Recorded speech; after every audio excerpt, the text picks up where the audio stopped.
In order to gain some sort of credibility and be able to speak at the United Nations and speak at other areas, if I had used the word, for example, chemtrail, the United Nations would not have invited me as a keynote speaker, because then I would have been talking about something that was listed on all these websites and by the Air Force, by NOAA and NASA as a hoax. So you don't gain the credibility of anyone or any group or agency when you just use the term. So it didn't behoove me to use it, and so I refused to do so. There's a treaty against manipulating the weather for warfare. There's also a treaty against having weather modification programs that last more than so many days. As we perfect this and do studies and research, and they perfect, more and more, they will be able to control the weather. Well, first of all, let me ask you this question, because there's a rumor, I don't know if this is true or not, that some scientists are trying to figure out a way to block the sun to try to slow down global warming. Some of them are seriously proposing, and I think it's completely nuts. Yeah. You put another kind of pollution, sulfur dioxide, up to orbit, cover the atmosphere. The sky won't be really blue in the way it is now anymore, but it would block out some of the sun's heat. And of course, there are a lot of problems with what they're proposing. It turns out plants need sunlight. Yes. It wouldn't stop the acidification of the oceans, and it really should be yet another wake-up call for why we need to stop putting all this pollution up there. We put 90 million tons every day up there, and that's what's drying out the soil. 60% of the country in drought last year. That's what's contributing to the worsening of these fires in the West Nile virus, worst outbreak ever last year, Superstorm Sandy. But we need to start speaking up and letting the elected officials know that the future matters to us, our kids and grandkids matter to us, and we need to start cutting down on this pollution. There was something here that was going on that was not quite right, and that started me investigating what was going on.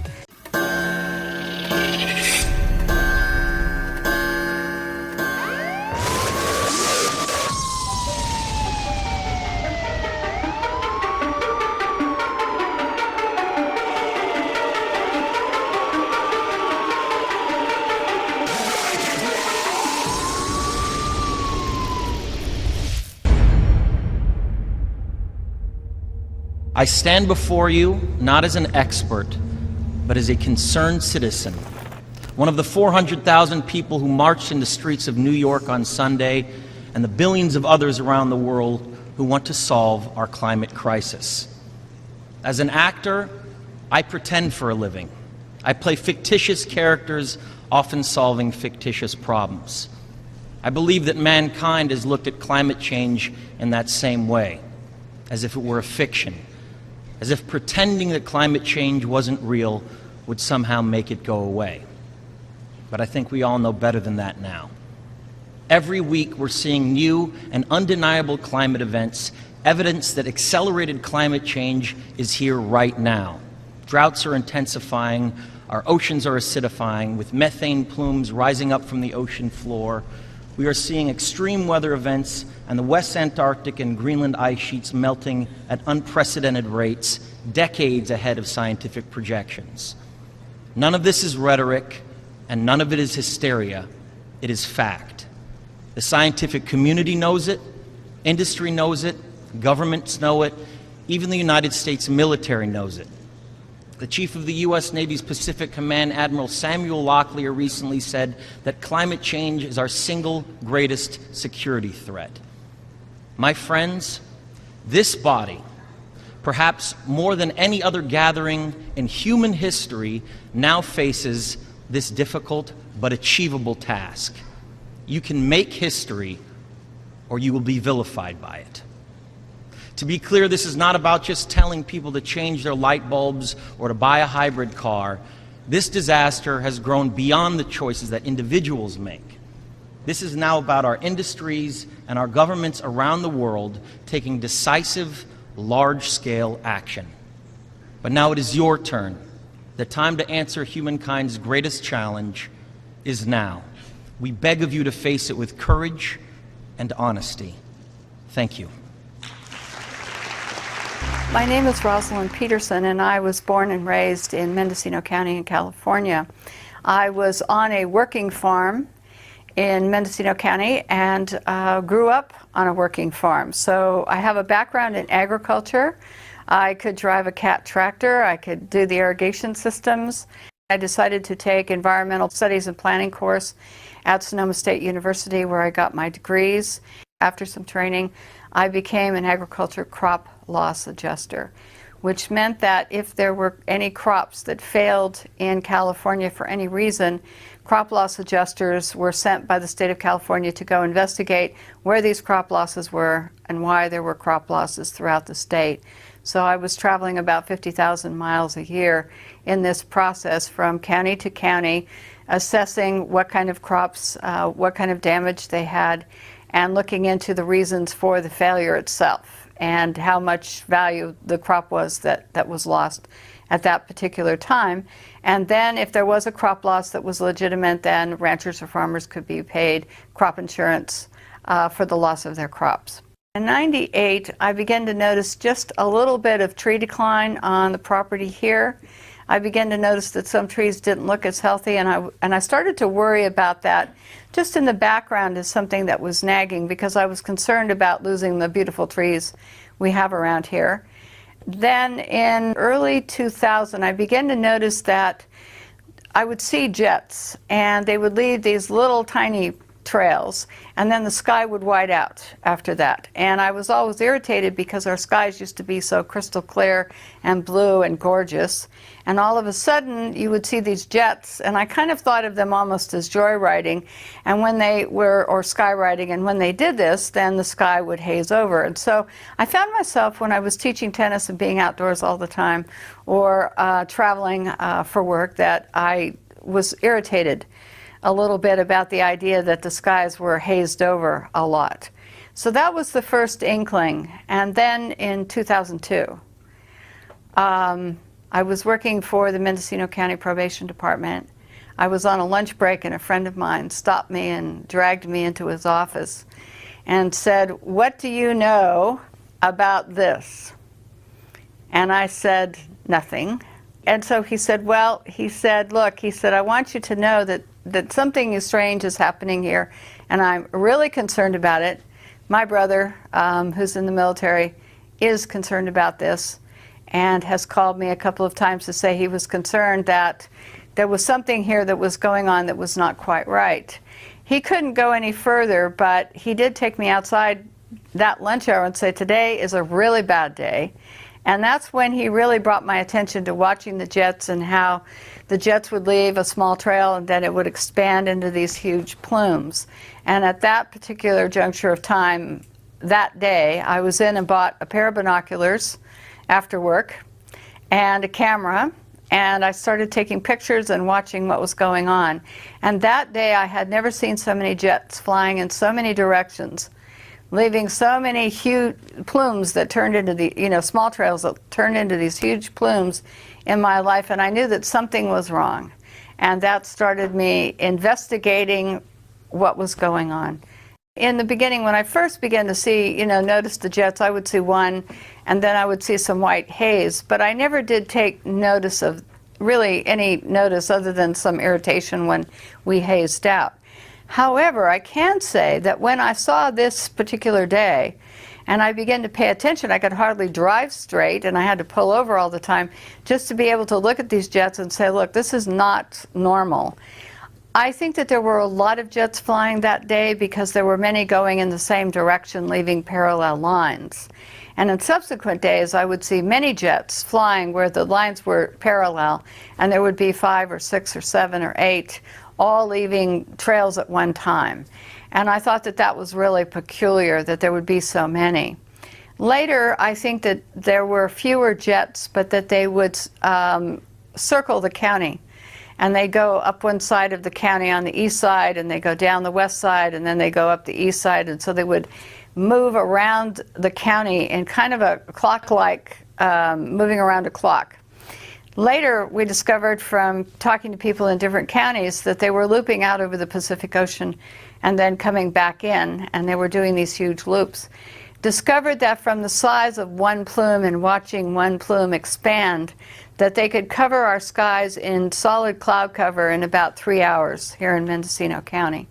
So that became my initiation, and then I started to watch before work, during lunch hour, after work. I started taking pictures, and I started documenting what I was seeing because I thought that there was something wrong with this picture. I had never seen anything like this in my entire lifetime. My mother, who was in her 80s at the time, I showed her and she said, I've never seen anything like that in all the years I've lived here. Nothing. I went to look at NASA studies, and NASA in their school program and also in their terminology and their research began to realize that there was a brand new phenomenon that was occurring in which jet contrails, instead of dissipating relatively quickly if you saw them in a few seconds, began to persist and grow, and NASA studies proved that they turned into man-made clouds that would change the climate, exacerbate global warming, impact natural resources. And they began to show pictures on their website of clouds that look like these in the pictures next to me. They would show these pictures. And in showing these pictures, they were like what I was photographing in the skies above us. So I realized that there was a great deal of interest by many agencies and universities into looking at these and what effect they were having on the climate, what effect they were having on raising humidity, what effect they were having on, in other words, what was going on with these that had changed, why they were persisting. But what happened was that they never did in any of their investigations. Most of the time they only looked at commercial airlines. They didn't look at military emissions and plumes. The second thing that they never did is they never took into account that there might be something environmentally unsound about having our skies covered over with these clouds in the beginning. They just noted them, but they never addressed if anything was being sprayed or what changes in the jet or jet fuel or anything else was causing them. They scrubbed all that documentation, so all they did was identify them as persistent jet contrails. In order to gain some sort of credibility and be able to speak at the United Nations and speak at other areas, if I had used the word, for example, chemtrail, the United Nations would not have invited me as a keynote speaker, because then I would have been talking about something that was listed on all these websites and by the Air Force, by NOAA and NASA as a hoax. So you don't gain the credibility of anyone or any group or agency when you just use the term. So it didn't behoove me to use it, and so I refused to do so. NASA, first of all, in the late 1980s, initiated a schools program for children K through 12. And they started in some foreign countries, and then they brought the program to the United States. And NASA began to have children starting to count contrails because they said that they're satellites and also that they couldn't count them from the ground. So therefore they needed school children to do this as part of a kind of like a game. I think that they really began to want children to think that this was a normal phenomenon. And so in the late 1980s, this program started to go through. When we offered to give our videotapes and our pictures and called up NASA and said, look, we'll provide this because we've done day-to-day, time, date, everything on the pictures and on the videotapes. And NASA turned us down because school children, as they put it, were more reliable. Now, the other thing that was odd, I kid you not, this is what I was told. I mean, I was speechless at this point. But that's what I was told. So then the second thing I found out by calling the National Weather Service, and I would ask them, are you on, online, are you looking at the satellite? And they said yes. And I said, can you look over Ukiah? And they said yes. And I said, well, can you see a jet, leaving a plume? And so I was on the phone with them, and I found that within a few seconds, if a jet leaves a plume and it starts to get a little bit larger, not real small, but a little bit larger, they can see the plume expanding. And we were talking about the same one that was going right over Ukiah, and the plume was expanding. And I said, well, how come in your weather reports you don't talk about this as man-made clouds or persistent jet contrails? How come you're talking about this as being a front, a weather front? And they said, well, that's the way we deal with it because it's clouds. So we look at it that this is being, a weather front is coming through and this would produce these clouds. Well, I said, but it's not being produced by a weather front. The barometer is not dropping. There's nothing going on. I said, how come you don't just use the terminology? And he said, well, we just don't. So it was an odd dichotomy of having your weather reporters who could see these on satellite, which told me that the argument that school children could do better and that they couldn't see the contrails from satellite, they can see them and they can see the cloud cover. I even found out from the National Weather Service that they can see haze. They can actually, it's so good, they can identify haze. So I began to think to myself, well, if they're seeing all this, why isn't it being reported? And it's curious because no weathermen will talk about it. If Ukiah was, the sun was occluded and all these man-made clouds appeared over Ukiah and covered the whole thing after 3 hours, they would say, well, it was a front. But you could look to the west and there was no cloud, and the barometer hadn't dropped. There was no cloud front coming in from the Pacific. There was none from any direction. And yet we were covered over in this man-made clouds and haze. And they were saying that this was part of a weather front. So I began to find that I was not happy with what was being said about what we were seeing in the skies. So then it became identifying how long these trails persisted, filming them over time to see how much they expanded, how large someone got. We looked at the black contrails, we looked at the jets themselves, and odd behavior of jets. The configuration on the jets was absolutely terrible because all these agencies were saying it was increasing jet traffic, and yet we could tell from the flight patterns that we got from the FAA that a lot of the flights were military. They weren't normal flight patterns. My Congressman Mike Thompson from California, 1st District, due to several inquiries, got these maps for me. They're 3 maps, and they're from the FAA, and then his office sent them to me. And the map shows the San Francisco Bay Area, Mendocino County, and I had asked how many flights there were over Mendocino County. So he gave me 3 separate maps. One is incoming air traffic to Oakland, San Francisco, and San Jose. One is outgoing flights to those same locations. And then a third one was what they call intra-flights. And this is designated on the map in yellow. What we discovered was in Mendocino County there weren't many commercial flights flying over Mendocino County.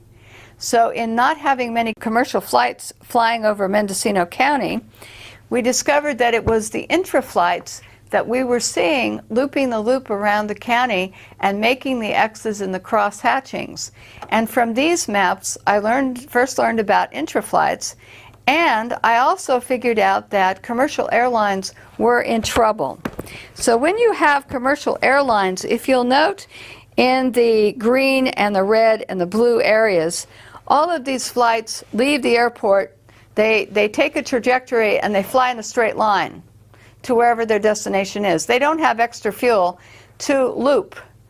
The yellow ones, however, they do the loop around the county, and they have a few planes, not very many, but they can do many, many loops and back and forth crisscrossing. So you'll see the loops, and that's how we begin to figure out that the jets, leaving the persistent contrails, which turned into these heavy plumes and cross-hatching, were actually the ones that were the intra-flights that were moving around. But we had very few that flew over Mendocino County itself. So the commercial airline impact for our county is so small here, absolutely so small, that there wouldn't be the type of impact from seeing many persistent jet contrails from them, and they fly straight. They never loop. The jets around us look like racetracks sometimes, where they're going in an oval around the county, or they're going over the Pacific Ocean, over to Lake County, and back. So they're traveling across many counties in these circular patterns. And this was the first time I had the FAA representation to show this particular endeavor. Okay, this area here, right here, is Mendocino County, Sonoma County on one side, and Humboldt County on the other side. So, but this area here, you could see that the majority of the jet traffic in the green and the red is not covering and not going across our county. So it's mostly free of commercial air traffic. Now, the yellow here are what they call intra-flights. And this is where they go in all directions. Now, there are no flights which leave Sacramento to the east of us that fly out over the Pacific. No commercial flights. So therefore, the intra-flights go in this direction. They go towards Sacramento. They go in all directions, but you can see the big loop pattern here, which would give you, if they were leaving persistent jet contrails that persisted, then you would see these different loops. Other jet patterns loop around the county like this. So we started to see that from this map, we learned that intra-flights couldn't possibly be commercial airlines because they'd be using so much fuel and they'd be off their schedule. And so because when you get on a flight, they say so much time and you go straight. You don't loop and loop and loop unless there's a weather problem at an airport or something. But this is way too far away for them to be looping into the San Francisco Bay Area, which is way down here. So, and these loops are way out of their range for being in any type of feeding pattern to San Francisco, Oakland, or San Jose. So this is when I first learned about intraflights, but this is also when I confirmed that there wasn't much air traffic over Mendocino County. So this made us unique in being able to look at the phenomenon of persistent jet contrails and know that when the jets were going in certain directions, it wouldn't be any type of commercial patterns. So that's why we knew that the big jets flying, and the big ones we really saw all of the time, many of them unmarked or not clearly marked, were a part of this interflight pattern that you can see on this map. Persistent jet contrails that persist and stay in the environment for up to 20 hours. This is like geoengineering. It means that you're artificially, man-made in some way, changing our environment. You're adding particulates, you're adding something to the atmosphere, and it's more deliberate than not, but what you can add is you can add particles and chemicals. Weather modification is geoengineering, making it rain somewhere where it normally wouldn't. So we have all of these things where we talk about geoengineering. The interesting part of geoengineering is that it's now being proposed as a way to put particulates in the atmosphere so that we can stop the direct sunlight from reaching the Earth. It means that they could add particles, iron particles to the ocean. That's another form of geoengineering.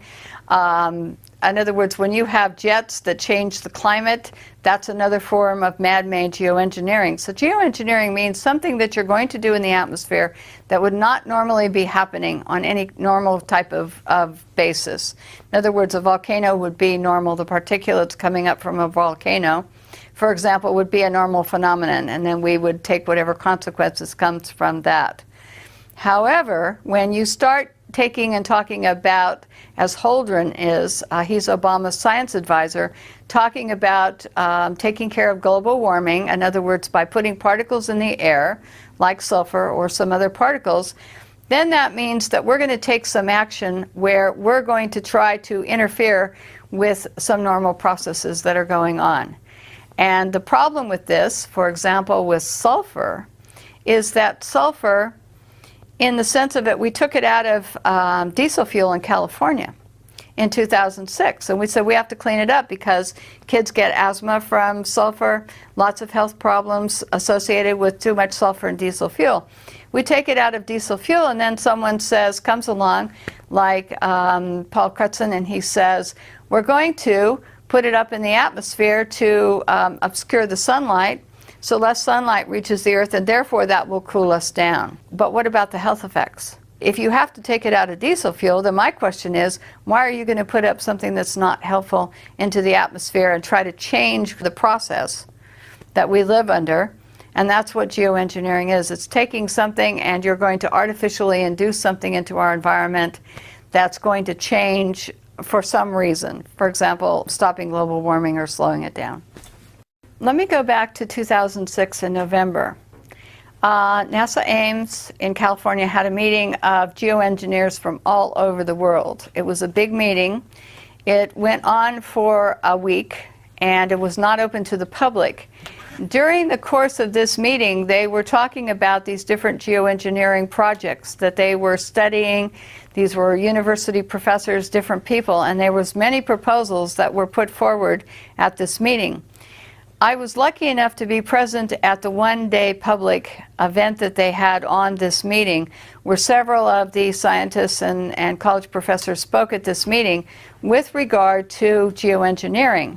One of the things we have on tape, because it was allowed to be videotaped, is that they were talking about the word geoengineering. And many of the geoengineering people in 2006 said that they had kept the word out of the public realm because they knew that if the public would find out about some of their schemes of putting chemicals into the air, to shooting salt into the air, all kinds of different experiments, that the public might say no.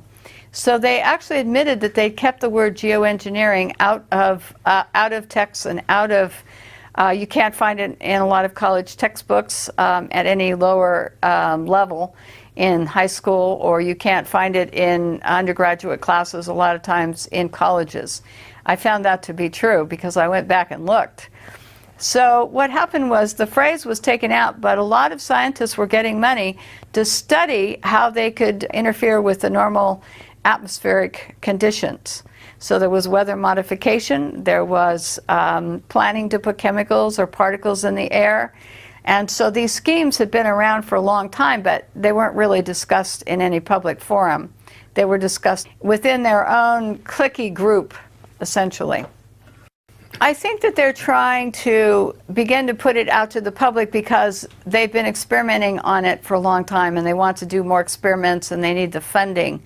And one of the things that these geoengineers were talking about at their meeting that we heard is that they wanted to be able to take these programs forward, make them public so that they got more funding for experiments with these programs.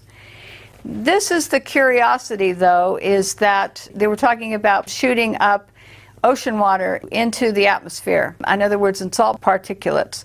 And they knew from some experiments that salt particulates rain out quickly.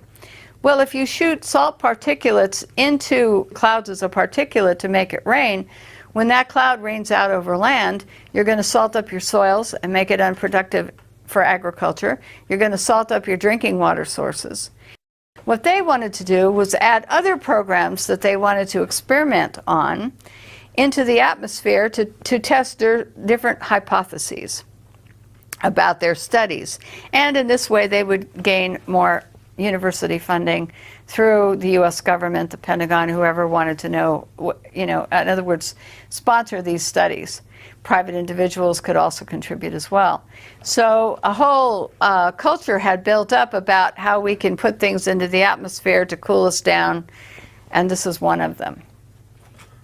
I went back and I knew from previous experience working within the California state government that all drinking water tests for every drinking water source in the state of California, now anything that's a winery, anything that's used for public consumption with so many people except for private wells, all drinking water sources, every district, every well, every producer of grapes who had a winery on his place and used well water, whatever it was, all had to test their water. And they have to do the tests that are required, hundreds of them, under the EPA. It occurred to me that if anything was being sprayed at any one time, if I could identify it, it might be showing up in drinking water tests. So there's a CD that's public, it's free of charge. Anyone can buy it. It's got about 18 million bytes of data on it. And you can go up and you can get one, or you can email the state. They'll send you one immediately within 3 or 4 days. And you can look at every drinking water test taken since 1972 in the state of California. I cannot tell you how many tests this amounts to, because every month, every week, they're taking tests all the time, all over the state, different utilities, different districts. I went back and looked at spreadsheets of every county, city, state, whatever, and I tried to determine from looking at all this data if there was anything that looked unusual. I found herbicides and pesticides where I expected to find them in the Central Valley, where they use a lot of herbicides and pesticides. So I kind of took those out.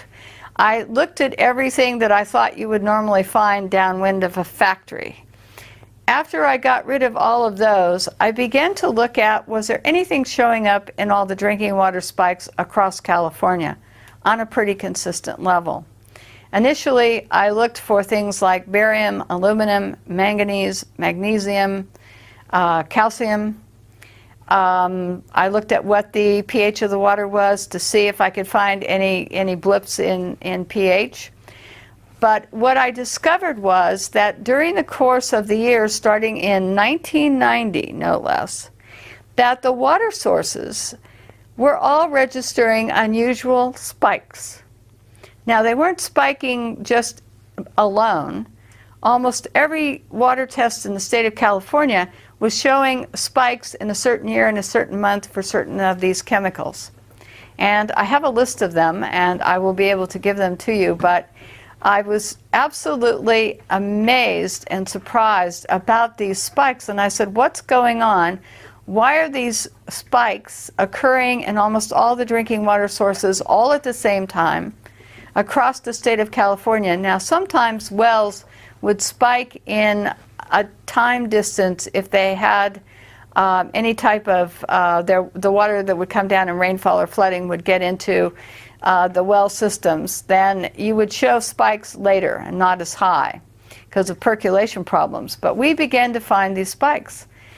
And it began to tell me that somebody somewhere was beginning to use inordinate amounts of arsenic, barium, aluminum, calcium, manganese, magnesium, and that all of these things, lead, iron, were all spiking at the same time. How can you have them spiking in the same time across the entire state of California when prior to the 1990s, and they were testing for these chemicals prior to the 1990s, that they weren't showing up in water systems at all, or they weren't spiking?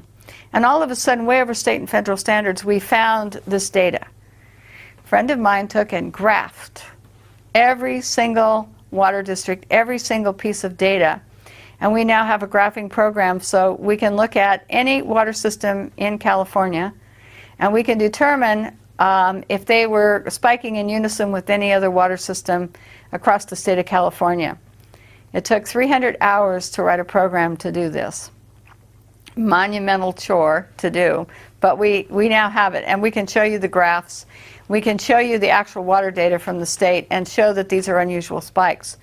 My job then began to go and look at graphs that were provided by the California Air Resources Board.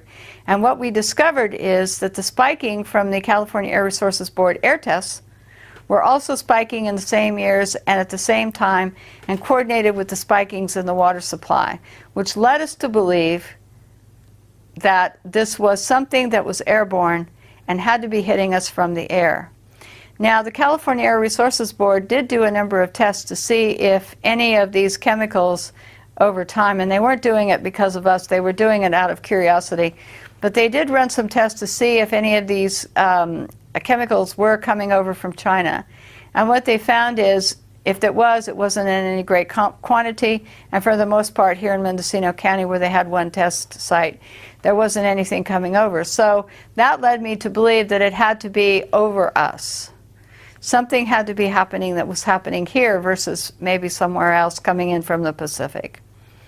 So that sent me off to look at government documents on these chemicals, how dangerous they were, where they were being used, factories, everything. And what I found out was that we were having these spikes here, and we have no industry between the Pacific Ocean and Hawaii and where we are here in Mendocino County.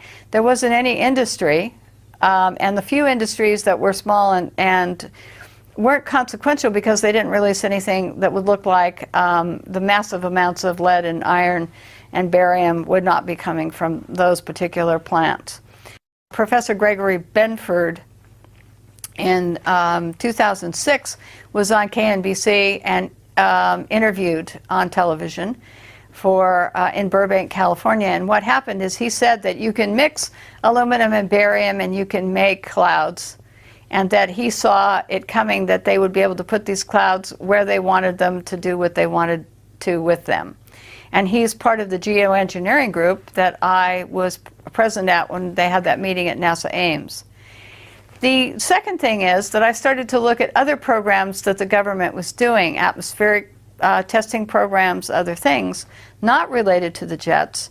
And I began to find that these chemicals were being shot up on the space shuttle and shot up on rockets, and that they would send canisters packed with sulfur hexafluoride, which is a man-made chemical which exacerbates global warming, barium, aluminum, trimethyl aluminum, strontium, lithium, and they would send the canisters up, release them at different levels in the atmosphere, and to do ionospheric testing they would superheat them till they exploded, and then they would do these chemical reactions, much like explosions you would see from light shows and things like that. You'd have this big explosion, and then you would go through and these chemicals would blow up and intermix. So the barium, I began to think that were these coordinating, these atmospheric tests, were they coordinating with the spikes in California and other areas? And I believe that from some of the data that I looked at, trying to correspond the dates of the tests, when they were done, and also the water data and the air data, I think that some of these could have actually added to the water pollution in the state of California airborne, because this would come down. Now, a lot of people have associated the jets with releasing different types of chemicals. I do know from the EPA that there's a whole host of chemicals, jet fuel emissions, and they're highly polluting, just like automobile exhaust. Carcinogens are involved in them. They deplete beneficial atmospheric ozone. They have crop damage associated with them. Some of the chemicals are involved in short-term memory loss, other things. So we do know that in this plume, it's not benign water vapor and ice crystals. But I could never find any documentation which would say that anything else was being sprayed. And with all these other chemicals being used in other government programs, it would be very hard to make a correlation unless you actually got into the plume and took a test. But since most of the planes that are leaving these big, huge plumes are military airplanes, you can't fly in that airspace. Pilots would be arrested, and it would be extremely dangerous to get into that airspace under Homeland Security rules and regulations to be able to take the test. So having to take a test at altitude and in other areas, it makes it very difficult.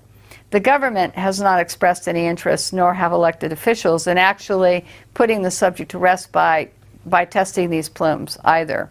So what they do is NASA, NOAA, a lot of studies, university studies, they look at these plumes and say, yes, these are man-made clouds.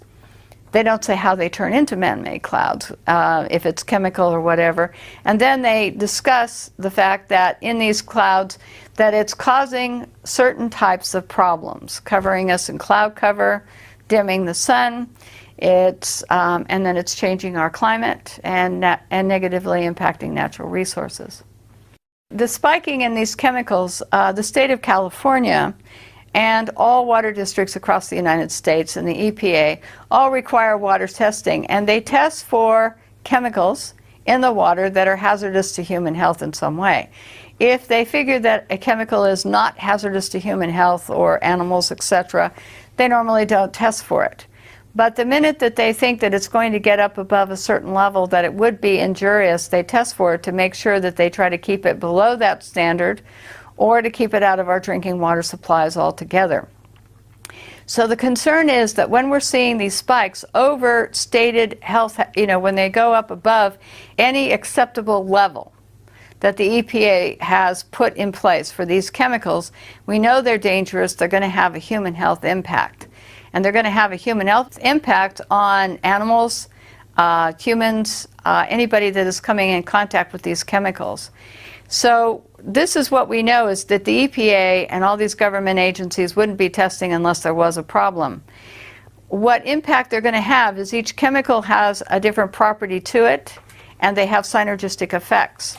So it's hard to say that if you are exposed to a whole source of chemicals, what the synergistic effect. In other words, each chemical will have one property. For example, barium can raise blood pressure, just as one. But when you combine that with other chemicals, then what kind of reaction are you going to get? How much are you exposed to, etc. So we have that element of it. But persistent jet contrails, on the other hand, are changing our climate, and they're changing the agriculture part of what's going on with us.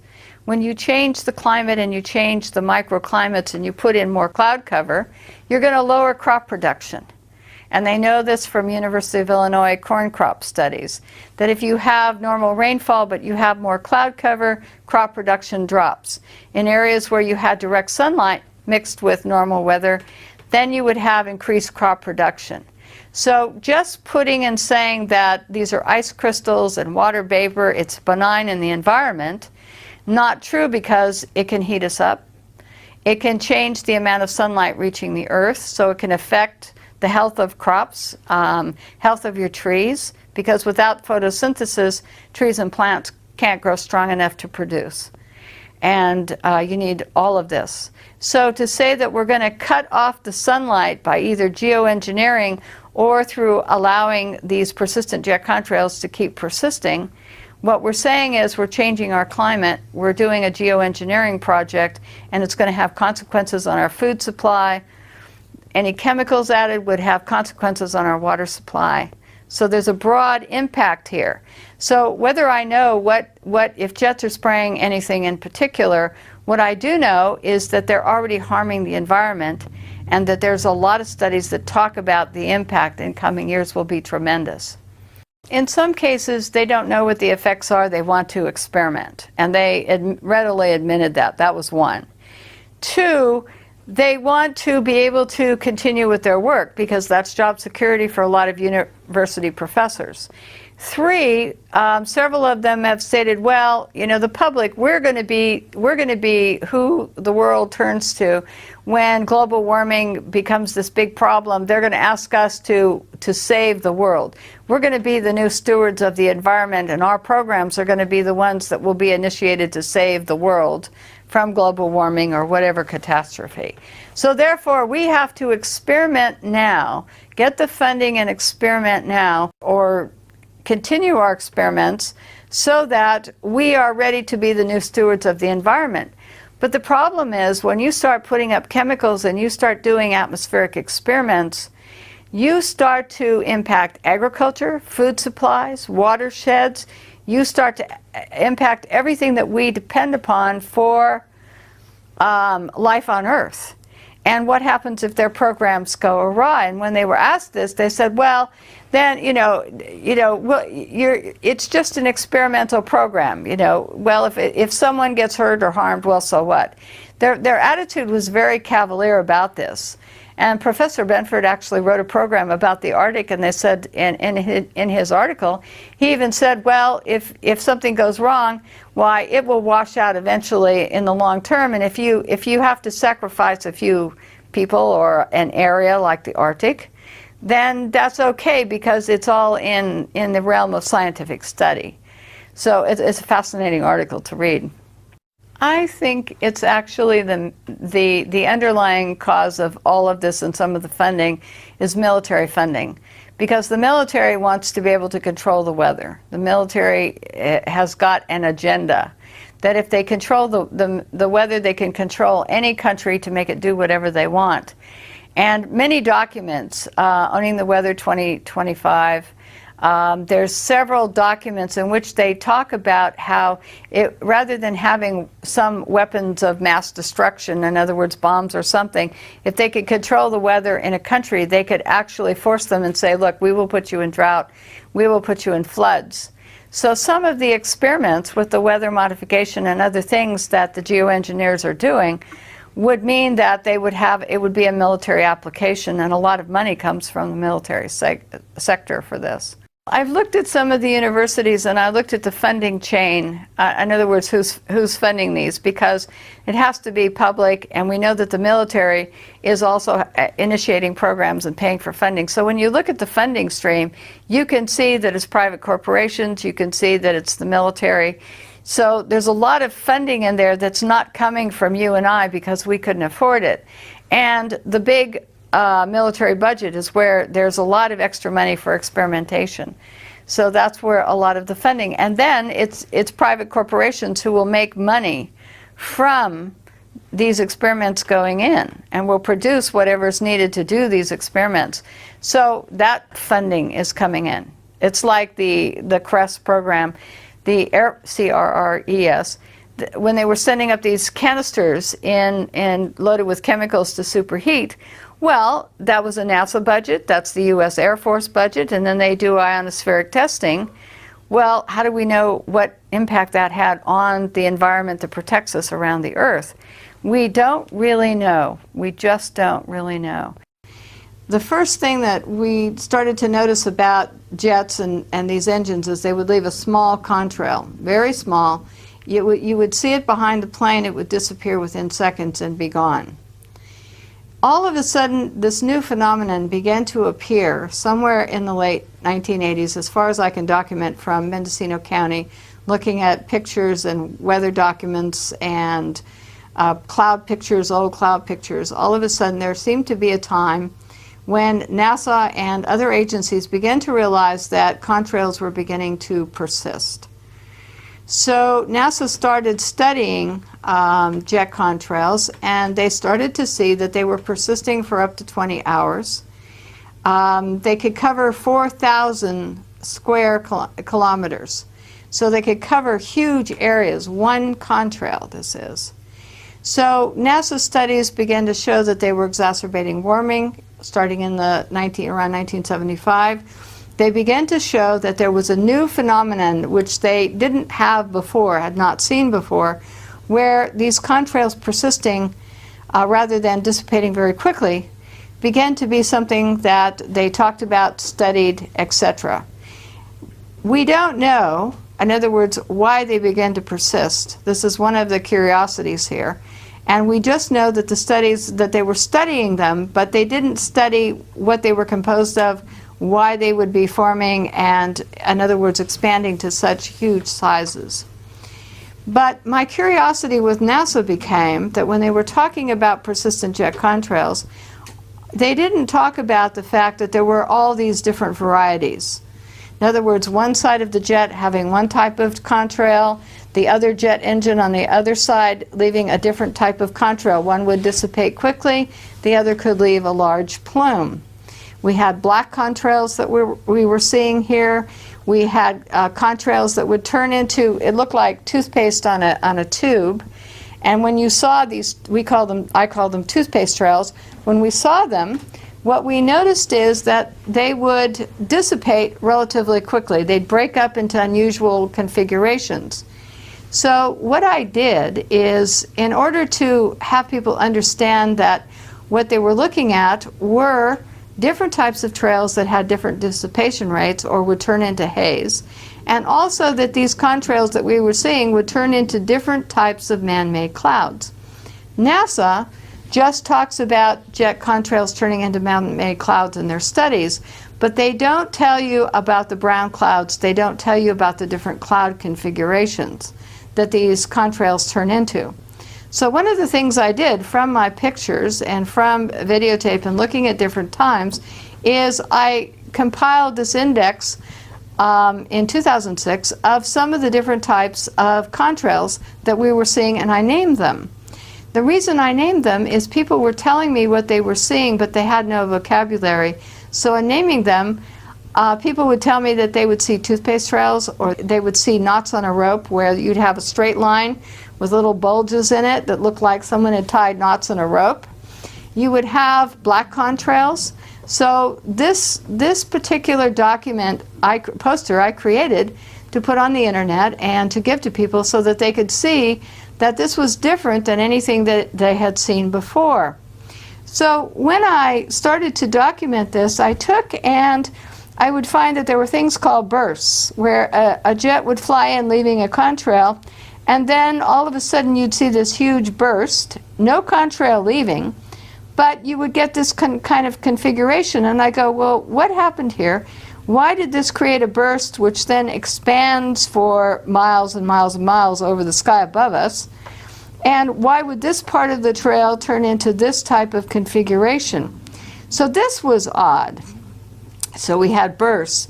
Then this configuration, on the same day we'd see other jets flying in, and it would leave bursts that look like this. And after a period of time they would turn into these kind of little cloud formations that would hang out in the sky around this bigger burst. Now other trails that would be left would be absolutely huge in configuration, and they'd start small, like up here. Every one of these contrails started very small. This is a fine line. But then after watching for a minute or two, we would figure out that it would turn into one of these other configurations. So some of them, we can tell right away, would turn into this type of a plume, which would turn into this white, in other words, kind of a cloud-like formation, but not a real cloud. It's a man-made cloud according to NASA, and it would cover the whole entire sky. So these configurations, if we saw anything that looked like this after a short period of time, we knew that this would cover the whole sky. Now, other configurations, knots on a rope, you'd have something that looked like waves.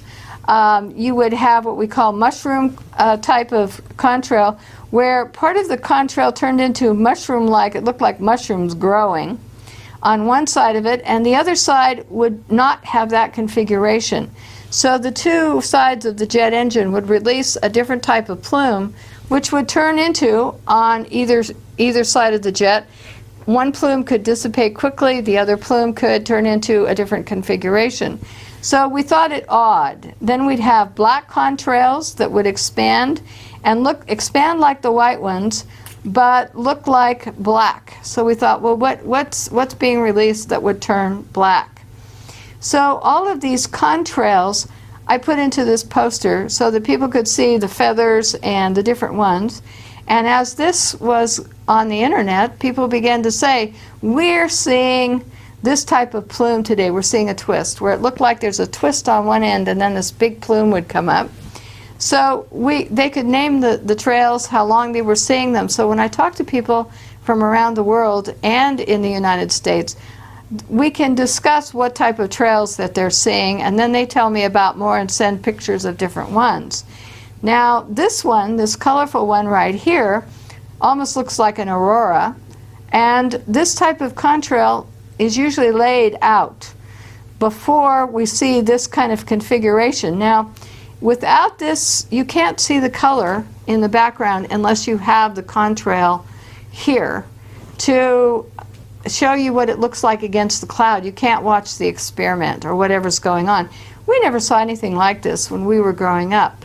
My mother, who first saw these when we were back first seeing this in 2002, said, never saw anything like this. We would have noticed. Somebody would have been taking pictures of this. Someone, see, it has to be new because there were no pictures of this.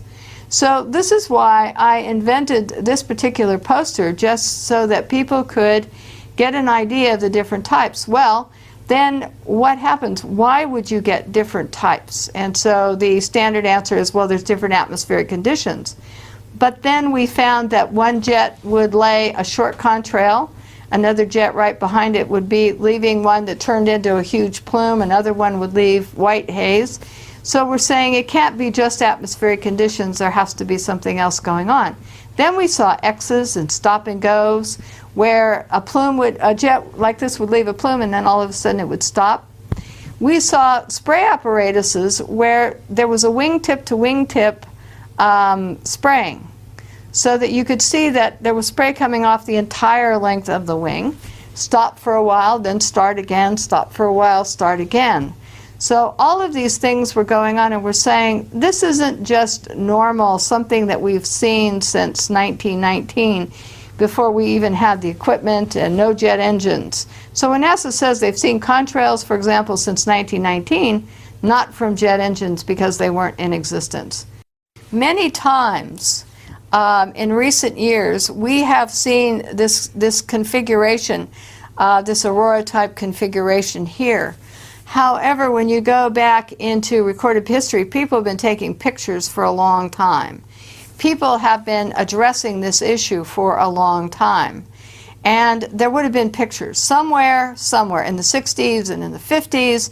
Someone would have been taking these kind of pictures, looking at these type of clouds, seeing these configurations. And so that's why this is a new phenomenon. And this is something we have to address because it's impacting agriculture and the amount of sunlight reaching the earth as these expand.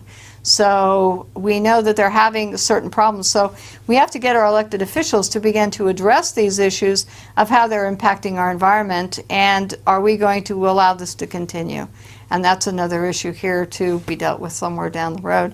But this is why I'm bringing all of this to attention. Now the other thing is, up in these pictures up here, a lot of pictures we have white haze. And we never had white haze here. We had clear, deep blue skies. We could see the stars. Now we have studies showing that telescopes are going to be worthless because we're either going to have the white haze or we're going to have these man-made clouds. You won't be able to see the stars, which we can't a lot at night, because we've got all of this cloud cover and white haze going on. But a lot of times the jets will quit spraying here if they say there's some celestial event going on, or there's going to be some sort of fireworks or an air show. All of a sudden, how come we have blue skies? Jets aren't leaving contrails anymore just because there's an air show or because some event is taking place. So sometimes we have no jets, and our skies start to go back to blue, and the white haze begins to dissipate. But then the minute that they start again, then we go back into having our skies look like this. That leads us to questions on why rickets is on the rise, where children now in the United States are suffering from rickets, according to the CDC, University of California at Berkeley, Kaiser Permanente Hospital, are all studying an increase in rickets. Why are we having rickets? Well, when it's the turn of the century and when children worked in coal mines in the United States, those children suffered with this bone disease called rickets. Now it's on the rise in the United States, and could it be that we're having so much cloud cover from these persistent jet contrails that turn into man-made clouds and haze that we're getting less sunlight, and therefore we're not getting enough vitamin D and we're getting cases of rickets. No one is looking at this subject with regard to when they're studying rickets. When I look at their studies, they're studying a lot of other things, but they're not studying what's happening in our skies to determine if this is one of the causes, and this is something that should be addressed. What we see from the ground is we'll see a plume and then it expands. And the satellite pictures do show, and I have a lot of them, other people have a lot of them, we've seen them, do show the contrails, and they show the cross-hatching. They show that they're expanding. You can watch them over time on satellite pictures, and you can see as there's flights going around over certain areas that they expand. So we can see them. So they can see them from space, they can see them from the ground. So that there's no secret here about who's flying the jets. The FAA keeps records, Homeland Security keeps records, everybody keeps records, who's leaving the contrails, where these planes take off from, because they have to file flight pass. And they can see them, and they can follow them at the National Weather Service to see how the plume expands. So this is not a secret. So the satellite pictures are very revealing, and they're very good with looking at this type of phenomenon. Global dimming just means that the amount of sunlight reaching the Earth is beginning to be reduced by cloud cover, by haze, by pollutants. So the studies have been going on for quite some time now, showing that the amount of sunlight reaching the Earth is being reduced. Now, the catch-22 here is, if we're already reducing the amount of sunlight reaching the Earth, then when the geoengineering community says we need to put particulates up and we need to put other things in the atmosphere to reduce the amount of sunlight reaching the Earth, we are already subjecting ourselves to global dimming from some of our activities and the jets. So wouldn't this cause a worse problem, because we're not cooling down, technically, because we're in a global dimming cycle, which is getting, the amount of sunlight reaching the Earth is getting less and less. So I have some questions about global dimming, and also about scientists putting more things in the air to stop sunlight reaching the Earth, because if you don't have the sunlight, then you don't have crop production as well. So human health decline, mentally, depression, all kinds of things can happen because we obscure the sunlight from reaching the Earth. Weather modification means that someone puts a chemical or particulate, something into the air to seed clouds to get them to rain out or to snow in areas where they may not rain out or snow if left on the normal weather cycles. So weather modification is done throughout the United States. Anyone can modify the weather at any time without any congressional oversight, no state oversight, for the most part, except for Texas has an advisory body. But people can go and modify the weather. They may or may not have to report to the federal government, NOAA, and if they have to report to NOAA, NOAA can probably waive any requirements for reporting, and that's why we think that we don't see a lot of ongoing weather modification reported in the eastern part of the United States, is because they may be waiving the requirement. We're not sure about this, but that's another level of investigation. However, documents that I obtained from NOAA, that all public record, anyone can obtain them, show that there's over 60 ongoing weather modification programs in the states that are marked in yellow.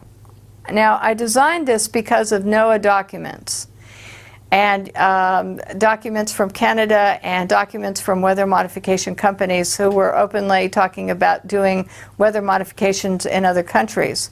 So the yellow part of this section is all ongoing weather modification programs.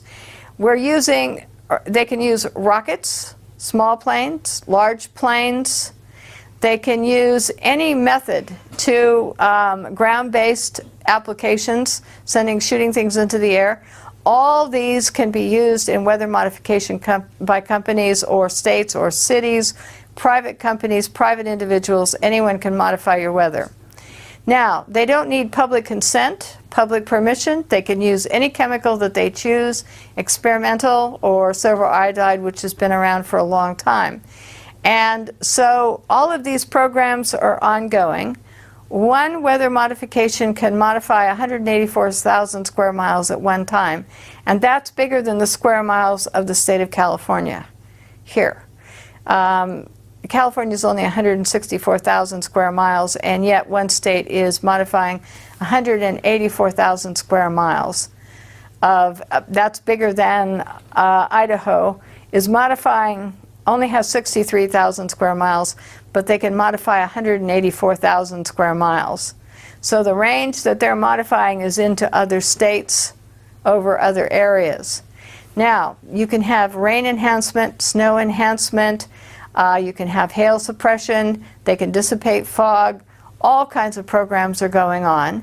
But most of it is involved in putting rainfall or snow, more of it, or into areas where it doesn't usually get very much.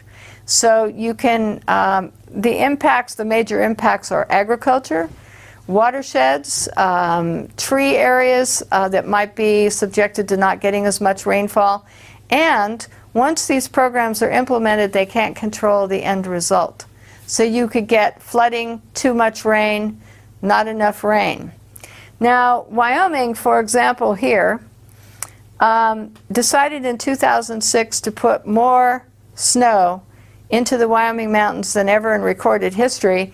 And what they intended to do with that extra is to run it all into Southern California to feed Southern California's thirst here. So they implemented the program, and they were extremely successful. Wyoming had so much snow in its mountains. However, since that time, Colorado and surrounding counties in Wyoming have on and off suffered drought, extreme drought, and they have less water coming down the Colorado River. There's less in the watershed. So you're having a problem that when you modify in one area, you're going to subtract or have a negative effect on another area. Siskiyou County up here in the central part of the state, up north of us and east, fought PG&E and solved the problem of the weather modification that was going to be implemented there, because they said, we don't want you to modify our weather to put our snow and our water somewhere else. So they put a stop to PG&E modifying the weather. However, the city of Los Angeles is now got a weather modification in the San Gabriel Mountains. And this weather modification is new, starting in 2008. And now we're having complaints from agriculture producers in this area that they're in drought and not getting enough rainfall. The Panhandle, Texas ranchers are complaining bitterly that weather and their snow and rainfall is being redirected into other areas by weather modification programs, and that the grass isn't growing, so that they either have to feed their cattle or go out of business. And there's an online discussion of that on March 6, 2008 that you can download from the Texas regulatory body here to listen to their complaints. And they even feel that some of the weather modification programs have triggered tornadoes and unusual weather events in their areas. So this is what it looks like here. Canada modifies the weather here. You're having some experiments in Florida, and you're having some experiments in Alaska, and Mexico is modifying the weather. So as the jet stream moves from west to east, California and PG&E says, well, if we need extra water, we can take an extra 10% of the water from one of our programs and keep the water from traveling into Nevada. We will have it rain out or and put it in snow, and we will have that do that so that Nevada could get less water. So as the jet stream moves this way and people are putting in more and more weather modification programs, it's going to affect agriculture, watersheds, water supplies as it goes this way, because you're going to be putting it in places that don't need it for private gain, commercial gain.